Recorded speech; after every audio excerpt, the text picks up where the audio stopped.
ఒక మనిషికి ప్రశాంత జీవితాన్ని మించిన ఆస్తి లేదు అని అంటున్నా. ఎన్ని కోట్లున్నా ఇంట్లో వినని భార్య, చెప్తే అర్థం చేసుకొని కొడుకు, లేదా అనారోగ్యం, ఇవన్నీ మనిషిని ఖరాబ్ చేస్తాయి.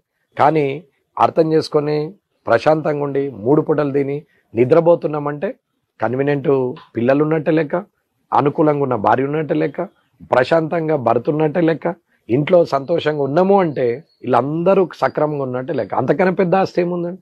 3 పూటల భోజనం దొరకదా? 3 పూటల భోజనం దొరుకుతుంది. కానీ హైదరాబాద్ పోయి బావర్చిలో బిర్యానీ తినొచ్చి నిద్ర కూడా సరిగా పట్టకపోతే ఏమొస్తుంది?